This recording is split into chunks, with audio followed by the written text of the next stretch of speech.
사도행전 14장 1절에서 18절 말씀까지인데 좀 길어서요. 같이 제가 한 절 읽고 여러분들이 한 절 읽고 교독을 하면서 읽도록 하겠습니다.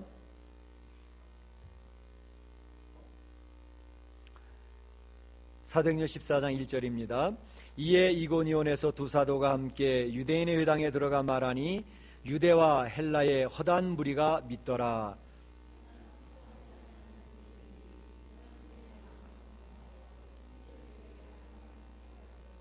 두 사도가 오래 있어 주를 힘입어 담대히 말하니 주께서 그들의 손으로 표적과 기사를 행하게 하여 주사 자기 은혜의 말씀을 증언하시니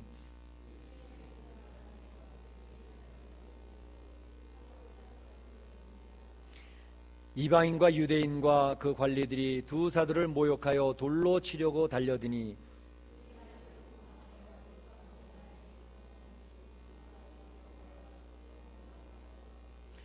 거기서 복음을 전하니라.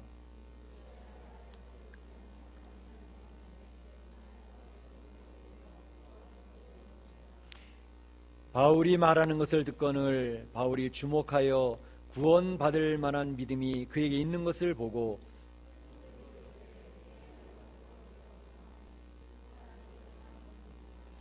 무리가 바울이 한 일을 보고 루가오니아 방언으로 소리질러 이르되 신들이 사람의 형상으로 우리 가운데 내려오셨다 하여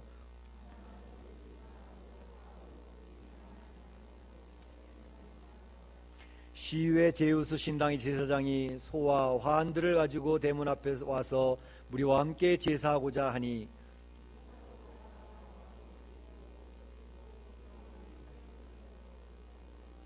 이르되 여러분이여 어찌하여 이러한 일을 하느냐. 우리도 여러분과 같은 성정을 가진 사람이라 여러분에게 복음을 전하는 것은 이런 헛된 일을 버리고 천지와 바다와 그 가운데 만물을 지으시고 살아계신 하나님께로 돌아오게 함이라.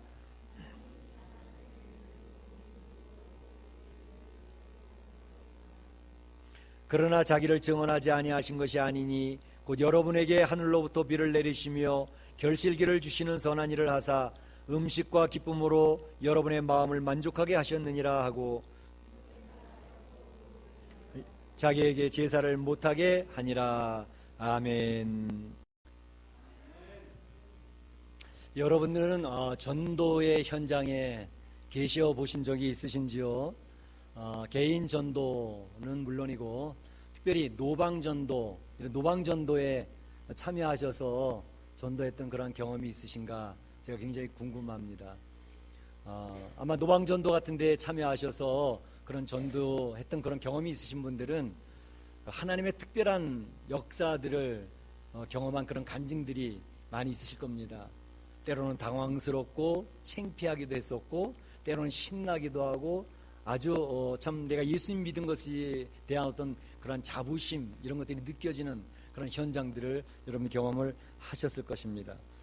지난주에 잠깐 말씀을 드렸는데 복습하는 생각으로 다시 한번 말씀을 드리고 싶은 것은 우리 고구마 전도법으로 유명해진 우리 김기동 집사님, 당시 집사님이었습니다. 이 집사님은 이제 말씀드렸던 것처럼 자기 아내는 열심히 교회를 다니는 사람이었지만 자기는 옆에서 이렇게 빈정대던 사람이었습니다. 그런데 이제 아내의 인도를 따라서 이제 교회를 결국 나가게 됐는데 그가 예수님 믿게 되어졌던 특별한 사건이 있었죠. 큰 교통사고를 만나서 가족이 다 죽을 뻔한 그런 사고를 만나면서 하나님이 그 가정을 지키시고 인도하셨다는 사실을 스스로 고백하게 되어졌고 그 사건 이후로도 교회에 출석하면서 하나님이 그의 가정을 얼마나 자상하게 이끌으셨는지 순간순간 또 어려운 문제들이 풀려지는 일들을 통해서 또 그가 기도했던 제목이 응답되는 경험들을 통해서 하나님은 분명히 살아계시는구나, 하나님은 참 좋으신 분이구나 하는 것을 그가 마음속 깊이 깨닫고 느끼게 되었습니다. 그래서 하나님을 이제 경험하게 되니까 그게 자연스럽게 나타났던 것이 뭐냐면 야, 이 예수님을 믿으니까 이렇게 좋은데 나 혼자만 알면 안 되겠구나. 그래서 그가 나가서 예수님을 전하기 시작을 했습니다. 그가 평소에도 교회 전도지 가지고 나가서 전하고 이야기하고 했는데 물론 그가 전도팀에 있었던 사람도 아닙니다. 그냥 다른 목사님들도 모르고 교회 교인들도 모르는데 혼자 전도지 들고 돌아다니면서 그 예수님을 전하기 시작을 했던 것이죠. 그 전도의 열정이 어떤 날은 토요일 날 늦게 밤늦게까지 자기 말로는 1시, 2시까지도 전도하는데 시간 가는 줄 모르고 전도를 했었다고 그렇게 이야기를 합니다. 그가 이렇게 할 수 있었던 것은 바로 하나님이 그 사랑이 너무나도 자기를 강권적으로 인도했기 때문에 그렇게 됐다 이야기를 합니다. 물론 그는 이제 초신자니까 어떻게 전도를 해야 되는지 또 성경에 있는 내용도 잘 모르겠고, 그러니까 그가 나름대로 전도하면서 터득한 전도법을 개발했는데 그것이 곧 고구마 전도법이었습니다.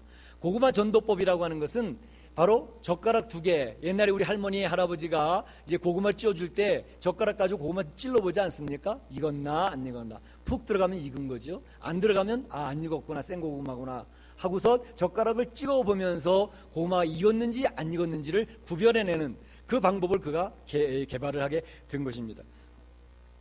그래서 그가 이 전도를 하면서 느꼈던 것은 뭐냐 하면, 지난 시간에 우리 사도행 13장 48절에 나와 있는 것처럼 영생을 주시기로 작정된 자는 다 믿더라 라는 것이 그에게는 확신이 왔었습니다. 그렇기 때문에 전도를 한다고 하는 것은 내가 배운 사형리의 내용을 가지고 논리적으로 또 말을 잘해서 설득력 있게 이야기함으로 그 사람이 예수 믿도록 설득시키는 게 아니라, 바로 영생 주시기로 작정된 자는 다 믿더라 했으니까 영생 주시기로 작정된 자인지 아닌지 그것을 확인하고 찾아내는 작업을 전도라고 그런 확신을 했습니다. 그렇기 때문에 나가서 복음을 증거할 때 이 사람이 영생 얻기로 된 자인지 아닌지 그것만 분별하고 영생 얻기로 된 자는 찾아내면 된다는 것이었습니다. 그래서 그가 개발한 2가지 젓가락은 무엇이었냐면 바로 이것이었습니다. 여러분들도 잘 기억해 놓으면 유용하게 사용할 수 있는 내용입니다. 간단합니다. 첫 번째 젓가락은 예수님 믿으십니까? 라고 시작을 하는 겁니다. 예. 그래서 이제 그분이 우리 아들이 있고 애들이 있으면 애가 참 예쁘게 생겼네요, 잘생겼네요, 건강했네요, 말 한마디 하고 첫 번째 던지는 질문은 예수님 믿으십니까? 그러니까 이 사람이 교회를 다니는지 안 다니는 사람은 잘 모르겠고, 다닌다 그러면 더 이상 얘기할 필요 없고, 그리고 예수님 안 믿는다 그러면 예수님 안 믿는데 예수님 믿을 사람인지를 찔러보면 안다는 거예요. 그래서 그래요? 그러면서 오는 사람은 교회를 인도하면 되니까. 근데 예수님 믿으십니까? 다음에 더 중요한 것이 뭐냐면 예수님 믿으면 너무너무 좋습니다 라고 하는 걸 꼭 붙이는 거죠. 그게 첫 번째 젓가락입니다. 예수님 믿으십니까? 예수 믿으면 너무너무 좋습니다. 근데 너무너무 좋습니다를 우리가 그냥 말하듯이 예수님 믿으면요 너무너무 좋아요 이렇게 얘기하는 정도가 아니라 예수님 믿으면 너무너무 좋습니다. 그가 강조하는 내용입니다. 왜냐하면 제가 예수님을 믿어보니까 살아계신 예수님을 자기가 체험했다는 거예요. 살아계신 하나님, 전능하신 하나님을 자기가 경험을 했다는 거예요.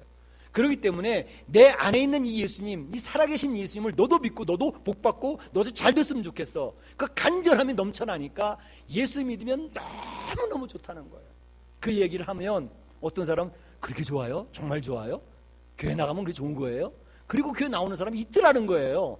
이 사람은 익은 고구마다. 끄집어낸다는 것이죠. 2번째 젓가락은 뭐냐면 예수님 이렇게 예수님 믿으세요 그러면 이 이야기를 듣는 사람들이 굉장히 질문들이 많습니다. 그리고 불편한 것들이 많습니다. 교회를 비난하는 사람도 많습니다. 그 교회 나 나가고 싶은데 옛날에 교회도 몇 번 갔었는데요, 그 교회 사람들이요 별로 마음에 안 들어요. 왜 교회 사람들 이렇게 자꾸 싫어하고 미워하고 뭐 가도 그냥 뭐 왕따 시키고, 그리고 또 교회 가면 교인들끼리 싸워요. 뭐 별별 얘기를 다 합니다. 목사님 장로님은 왜 싸워요? 뭐 예수님 믿으면 뭐 천지창조했다는데 뭐 교리부터 시작해가지고 뭐 모든 이야기 다 끄집어냅니다. 근데 대답은 딱 한 가지라 그랬습니다. 대답이 뭐라 그랬죠? 기억하시네, 지난주 얘기인데 그래도 믿어야 됩니다. 그러니까 2번째 젓가락입니다. 무슨 질문을 하든지 그래서 그래 그건 그렇고 이건 저렇고 거기서 절대 디베이트를 하면 안 됩니다. 토론을 하면 안 됩니다. 그냥 무조건 대답은 그래도 믿으셔야 됩니다라는 거. 그게 2번째 젓가락이고, 그리고 그 뒤에 붙여야 될 것은 이제 이 사람은 막 불평을 얘기하는 사람이니까 교회 나오기 싫다는 얘기거든요. 그러니까 그 사람도 예수 믿어야 됩니다 얘기하고, 또 한 가지 붙여야 될 것은 제가 당신을 위해서 계속 기도하겠습니다. 그걸 붙이는 게 2번째 젓가락입니다. 그래도 믿어야 합니다. 제가 당신을 위해서 계속 기도하겠습니다. 한번 따라해 볼까요? 첫 번째 젓가락, 예수님 믿으십니까? 예수님 믿으십니까? 예수님 믿으면 너무너무 좋습니다. 첫 번째 젓가락입니다. 2번째 젓가락, 그래도 믿어야 합니다. 그래도 믿어야 합니다. 당신을 위해 기도하겠습니다.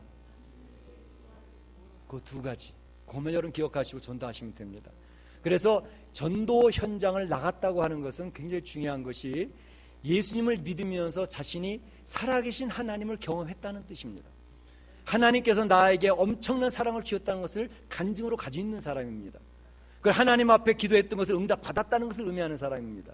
그러니까 전도 현장에 나가서 복음을 증거하고 싶은 열망이 생긴 사람은 예수님을 만났다는 것을 의미합니다. 그러니까 신앙생활하면서 전도하고 있는 사람은, 그 사람은 하나님을 만난 사람, 예수님을 만난 사람, 신앙이 건강한 사람을 의미하는 것입니다. 그렇기 때문에 우리 사랑 성도의 신앙생활하면서 전도 현장에 나가느냐 안 나가느냐 하는 것은 굉장히 중요합니다. 그리고 또 한 가지, 신앙생활 하다 보면은요, 이 신앙적으로 영적으로 병이 들 때가 있어요. 그리고 침체기에 빠질 때가 있습니다. 신앙생활 다 귀찮을 때가 있습니다. 교회 나가기도 싫을 때가 있습니다. 성경 읽기도 싫고 기도하기도 싫을 때가 있습니다. 그때에 그것을 이겨낼 수 있는, 그 침체기를 벗어날 수 있는 방법이 무엇입니까? 전도의 현장에 나가는 것입니다. 전도 현장에 나가면 내 침체에 있던 신앙이 처음 만날 때, 주님을 만날 때 그 첫사랑이 회복이 되어집니다. 왜냐하면 전도의 현장에는 성령의 강력한 역사가 나타나기 때문에 하나님이 인도하신 역사가 눈에 막 보일 정도로 하나님 인도하심을 경험하기 때문에 그 신앙이 다시 리바이벌 됩니다. 회복이 되어집니다. 그러니까 신앙적으로 침체가 빠지신 분이 있으면 개인 전도를 하시든 노방 전도를 하시든 전도 현장에 나가시기를 주의 이름으로 축복합니다. 축복합니다.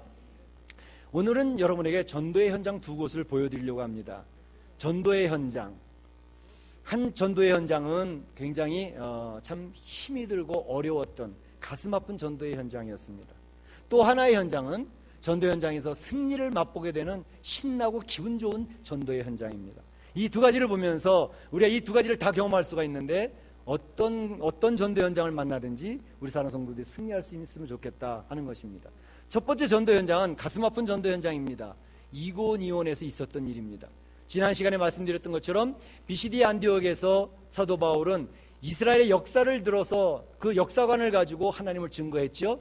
그래서 그 역사관을 했는데 그곳에서 별로 전도가 성공하지 못했습니다. 유력한 유대인들이 선동해서 이 사도 바울과 바나바를 성 밖으로 내쫓았기 때문에 사도 바울은 신발의 먼지를 털면서 그 성을 떠났습니다. 그리고 132km 떨어져 있는, 동남쪽에 떨어져 있는 이고니온에 도착하게 된 것이죠. 그곳에서 다시 복음을 증거하게 되었습니다.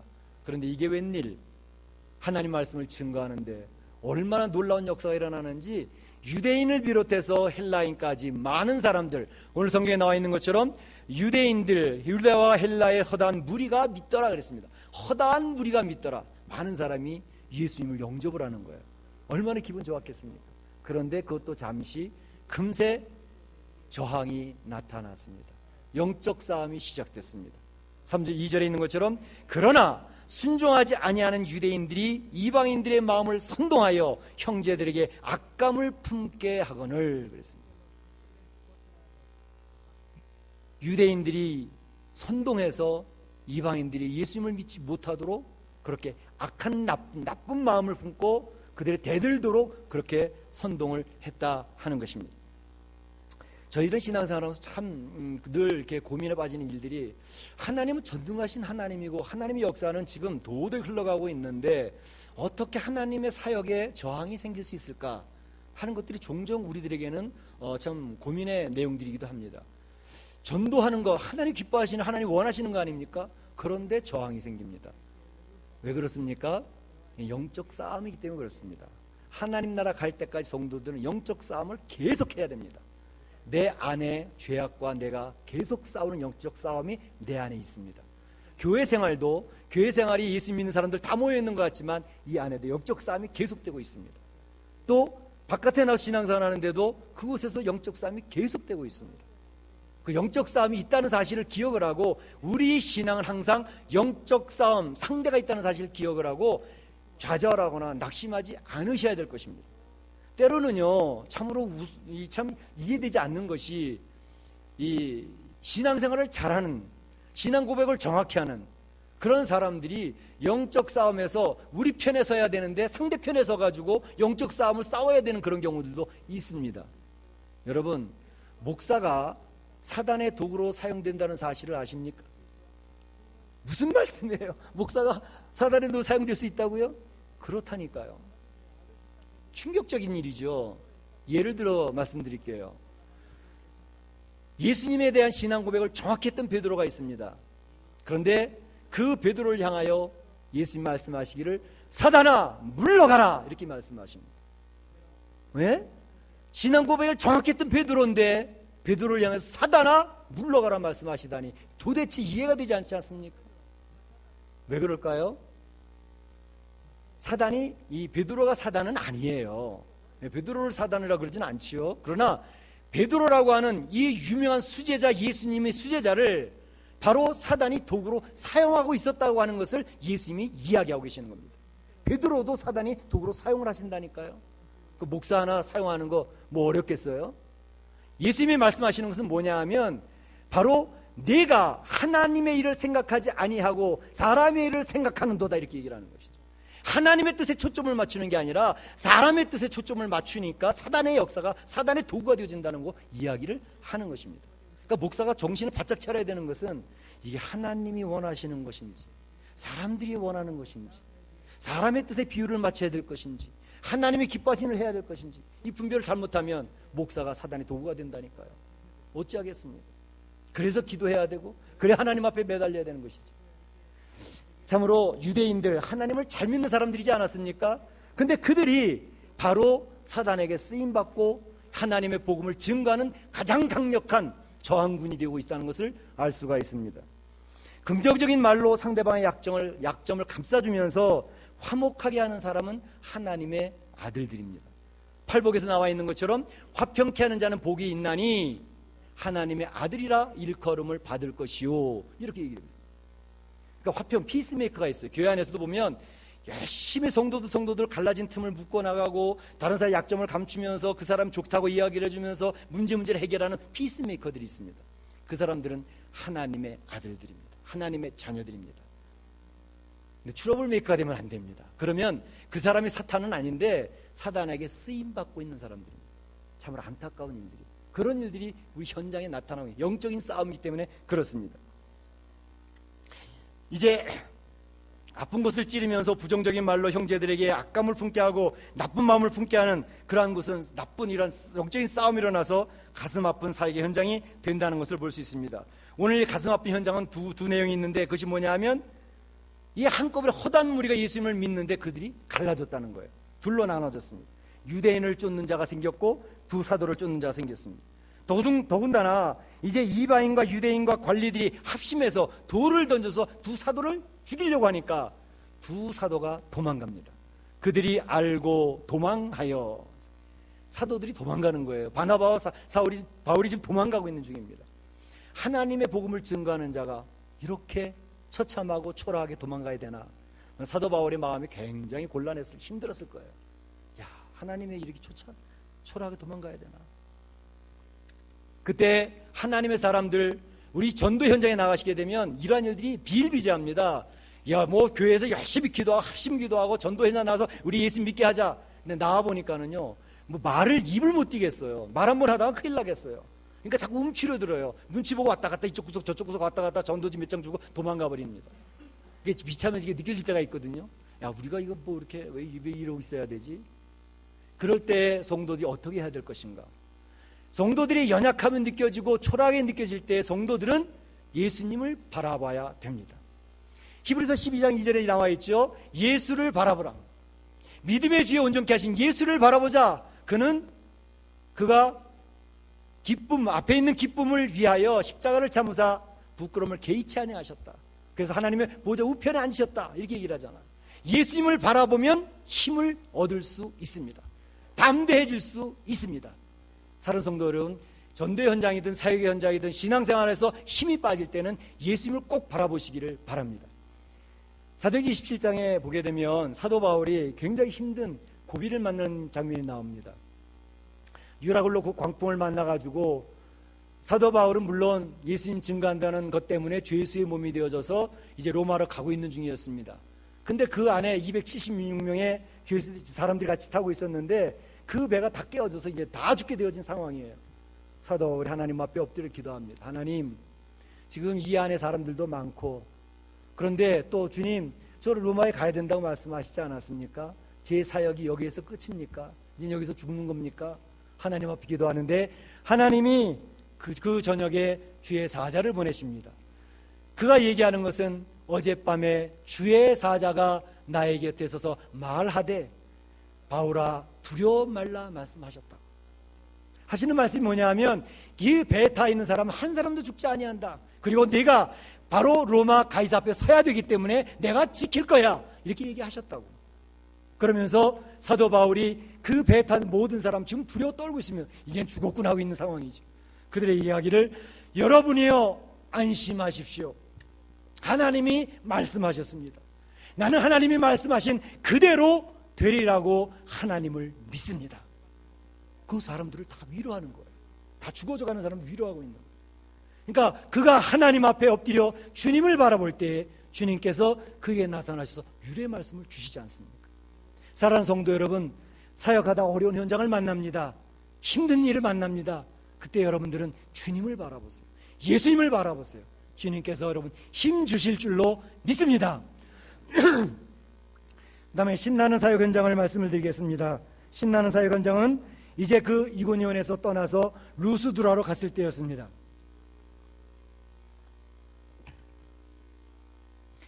이 루스드라는 이고니온에서 한 32km 정도 떨어져 있는 곳이었는데 그곳에 가니까 태어나면서부터 안진뱅이 되어졌던 그런 사람이 있는 거예요. 근데 이 안진뱅이가 놀랍게 자리를 박차고 일어나는 놀라운 역사 전도의 현장이 되었던 것입니다. 어떻게 이런 일이 벌어질 수 있었을까? 먼저는 바로 사도 바울이 열심히 또 증거를 했어요. 성경 말씀을 증거하고 얘기를 쪼개. 그런데 이 안진뱅이가 눈이 초롱초롱해가지고 사도 바울의 말을 듣는 겁니다. 믿음이 어디서 생긴다 그랬죠? 믿음은 들음에서 나며 그랬잖아요. 로마서 10장 17절에 믿음은 들으면서, 말씀을 들으면서 난다 그랬습니다. 그러니까 우리 사랑하는 성도 여러분들이 말씀을 열심히 들으십시오. 시간마다 참여해서 열심히 들으십시오. 그러면 여러분의 믿음의 분량이 자꾸 커지게 됩니다. 그런데 그가 열심히 듣는 모습을 보는데 사도 바울의 눈에 그가 구원받을 만한 믿음이 있다는 것을 직감적으로 알았습니다. 물론 저는 잘 몰라요. 사도 바울이 무엇을 봤기 때문에 그가 구원받을 만한 믿음이 있었는지 그것을 알았는지 잘 몰라요. 성경이 이야기하지 않으니까요. 그러나 제가 말씀 전하는 자로서 이렇게 느끼는 것은 있습니다. 뭐냐면 말씀을 전하면 이 말씀이 지금 잘 받고 있는 성도가 있는가 하면 이 말씀 그냥 한 기도 흘리는 사람이 있구나 하는 게 제에게는 참 느껴지는 것들이 있어요. 물론 우리 감사한 거는 저희 교회 성도들은 눈이 초롱초롱하게 제 말씀을 잘 들어주셔서 제가 얼마나 감사한지 몰라요. 설교 시간이 되면 저는 신이 납니다. 그런데 어떤 분들은 가끔 눈을 지그시 감고 묵상에 들어가시는 분들이 있어요. 물론 말씀드리면서 묵상하면서 이제 또 새로운 신앙의 다짐을 하시는 것도 좋은데 눈을 지그시 감고 묵상에 들어가면 잘못하다 삼천포로 빠집니다. 그 묵상은 집에, 사업처에, 또 우리 식구들, 나중에 무슨 얘기를 했는지 몰라요. 그러다가 또 심해지면 좁니다. 그렇지요. 목사님 말씀 맞습니다. 아닌데요. 난 동의하지 않는데요. 그러니까 묵상하는 것, 눈을 지그시고 묵상하는 것은 제가 별로 권면해드리는 모습은 아닙니다. 또 주보를 뒤적뒤적 하신다든지 전화기를 만지작만지작 거리는 그분들은 말씀이 지금 집중되지 않고 있는 상황을 보여주고 있는 것이죠. 하나님 말씀에 집중해서 듣고 있는 분들은 눈빛이 다릅니다. 초롱초롱 빛이 납니다. 그 말씀을 사모함이 있습니다. 갈망함이 있습니다. 주님을 바라봅니다. 그냥 목사의 말로 듣지 않냐고 하나님의 음성을 들으려고 애를 쓰고 있습니다. 달라지죠. 사실 근데 목사들도 부정확합니다. 목사가 뭐 하나님입니까? 그런가 보다 그냥 대충 그렇게 아는 정도죠. 그런데 정확히 아는 분이 계시는데 그분은 하나님이십니다. 하나님은 정확히 하셔요. 성도들의 지금 신앙의 모습이나 성도들의 마음의 상태나 성도들이 무엇이 해결되어져야 될지를 정확히 하신 하나님, 그 하나님이 지금 이 시간에 우리 예배 시간에 여러분들을 살피고 계시는 것입니다. 우리 주님은요 한 사람 한 사람, 사람이 아무리 말해도 상관없습니다. 이 사람에게 지금 이 문제를 해결해 줘도 되겠구나, 축복을 줘도 되겠구나, 이 사람은 아직까지 좀 더 기다려야 되겠는데, 더 인내의 시간이 필요한데, 더 어려운 일을 통해서 하나님의 사람으로 만들어지는 기간이 필요한데, 그 판단을 정확히 하시는 분은 하나님이신 거죠. 하나님이 보시다가 내가 잘 인내하고 있고 잘 견디고 있고 하나님 중심으로 주 앞에 엎드리고 있고 주님의 뜻대로 살고 싶은 갈망이 있고 하나님 앞에 오케이 사인이 나면, 하나님의 결제가 떨어지면 그 다음부터는 문제가 쫙 풀려나갑니다. 상상도 하지 못할 놀라우신 하나님의 역사로 문제가 풀려져 나가는 것입니다. 그러니까 우리는 하나님 앞에 인정받기 위해서 하나님의 두 눈앞에 두렵고 떨림으로 서서 신앙생활을 해야 된다는 것입니다. 이제 그 안진뱅이가 이 바울이 이야기를 합니다. 네 발로 일어서라, 네 발로 일어서라 라고 말씀을 선포하는데 놀라운 일이 벌어졌습니다. 그가 일어나 걷는지라 그랬어요. 그가 일어나 걷는지라. 할렐루야, 할렐루야. 하나님 그 역사가 일어나는 겁니다. 우리가 보는 개역개정에는 일어나 걷는지라 되어 있지만 한글 개역에는 그가 어떻게 해요? 뛰어 걷는지라 되어 있어요. 더 아주 극적으로 되어져 있죠. 뛰어 걷는지라. 얼마나 기뻤을까요? 한 번도 걸어본 적이 없었던 안진뱅이 일어나서 막 걷는 거예요. 우리가 신앙생활하면서 종종 신앙생활에서 기도하면서도 될 만한 것만 기도합니다. 불가능한 것은 기도 안 해요. 왜? 그거는 아무래도 될 수가 없는 일인데 괜히 하나님 피곤하게만 하는 거지. 그렇지 않습니다. 우리가 신앙생활하는 것은 불가능한 것을 가능케 하시는 것이 하나님의 전능하심입니다. 그것을 경험하는 사람들이 성도입니다. 사라가 아기를 날만 할 때 아기를 낳게 하시지 않았습니다. 사라의 경수가 끊어진 다음에 이삭을 낳도록 일부러 시간을 늦추었습니다. 왜? 그건 하나님의 역사라는 것을 보이기 위해서 그랬던 것입니다. 이것이 하나님의 역사입니다. 여러분 신앙생활 할 때 도무지 불가능해, 이건 될 수가 없어 하는 일 있으십니까? 하나님 앞에 한번 매달려 보십시오. 되나 안 되나 여러분이 간절히 기도해 보십시오. 그 불가능한 것을 이루시는 분이 하나님이십니다. 우리가 믿고 있는 하나님은 전지전능하신 하나님이십니다. 그것을 믿기 때문에 성도들은 담대해지는 것입니다. 그런데 이제 여기서부터가 이제 위기입니다. 무슨 위기냐? 신나는 현장이라며요. 잘 되고 있다면서요. 그런데 두 사도의 위기를 만났습니다. 왜요? 사실 어려운 일이 있을 때 성도들은 오히려 더 안전합니다. 힘든 일을 만나고 스트레스 많이 어렵잖아요. 그럼 그 성도, 그 일꾼들은 기도하기 시작을 합니다. 그러니까 기도하면서 하나님 앞에 더 긴장합니다. 그러니까 하나님이 위로하시고 격려하시는 음성을 듣습니다. 그런데 뭐가 문제입니까? 그런데 편안해지면 문제예요. 편안해지고 부흥이 되지고 문제거리 하나도 없고 이제는 좋다, 편안하다, 우리 집도 잘 되고 자녀도 잘 되고 사업도 잘 되고 다 잘 되니까 뭐 괜찮지. 바로 여기에서 성도들이 위기를 만납니다. 우리 한국교회를 보세요. 한국교회가 지금 일제시대와 공산주의 시대를 거치면서 교회는 완전 짓밟혀서 없어지는 것 같았지만 그 당시에 교회는 생명력이 넘치는 교회였습니다. 성도들이 알짜 성도들만 꽉꽉 뭉쳐 있었습니다. 근데 지금은 교회가, 한국교회가 얼마나 거대합니까? 얼마나 파워가 있습니까? 힘이 있습니까? 평안의 시대, 부흥의 시대를 만났습니다. 그러니까 어떤 일이 벌어지냐 하면 우리 사역자들이나 또 성도들이 자만심이 있습니다. 교만함이 넘쳤습니다. 그러니까 부패해집니다. 타락합니다. 영적인 무감각에 빠지고 말았습니다. 한국교회에 위기가 왔습니다. 굉장히 위험합니다. 그런데 이것은 우리 한국교회에 나타나는 역사가 아니라 지금까지 교회의 역사의 사이클이 그렇습니다. 교회가 박해시대를 만나면 알짜 신자들이 깨어서 기도하며 교회는 단단하고 생명력이 넘쳤습니다. 그러나 로마의 국교가 선포되면서 교회가 커지면서 모든 성도들의 신앙은 느슨해졌습니다. 기도하는 사람이 없어집니다. 하나님 매달리는 것도 없습니다. 그러니까 부패하고 타락하고 결국은 어려운 일을 당하게 됐습니다. 이게 교회 사이클이에요. 올라갔다 내려갔다 올라갔다 내려갔다. 우리 한국교회를 위해서 우리 성도들이 기도 많이 해야 됩니다. 하나님이 회복시켜 주시도록 기도해야 됩니다.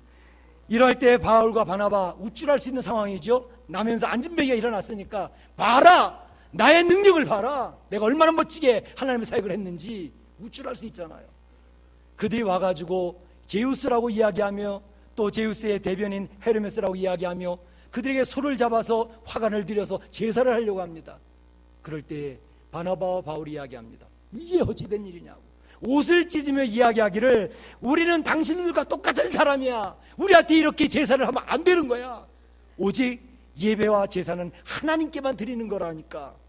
하나님 앞에 예배를 드리도록 인도하는 사도 바울과 바나바입니다.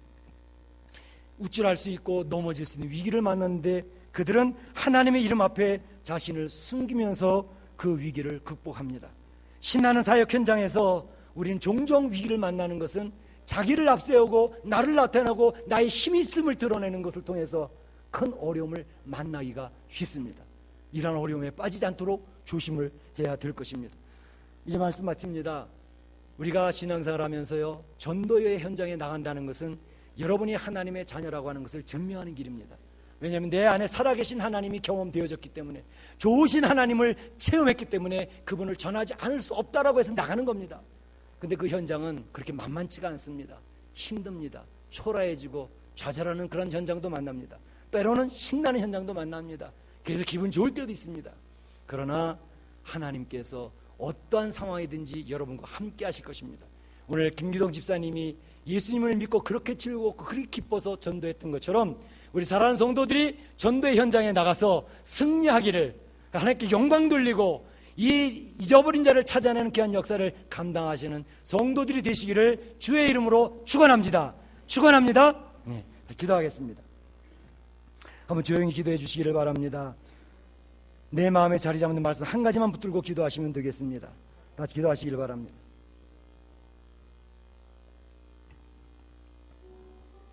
아버지 하나님, 아버지 하나님, 오늘 전도 현장을 두 곳을 보았습니다. 두 곳의 전도 현장이 우리 현장이 될 수 있도록 인도하여 주시고, 참으로 예수 그리스도를 믿고 하나님의 놀라운 역사를 경험한 성도들이 나가서 예수님을 증거하고 참 좋으신 하나님을 증거하며 주 안에서 승리할 수 있도록 도와주시옵소서. 주님 역사하시기를 바라옵고 합니다. 우리 사랑하는 성도들의 성령의 놀라운 능력을 더 입혀주셔서 성령의 귀한 사역들을 감당할 수 있도록 도와주시옵소서. 주님께서 역사하시고 들으시고 인도하시고 예수님 이름으로 기도합니다. 다 같이 일어나셔서 좋으신 하나님, 좋으신 하나님, 하나님께 찬양 올리겠습니다.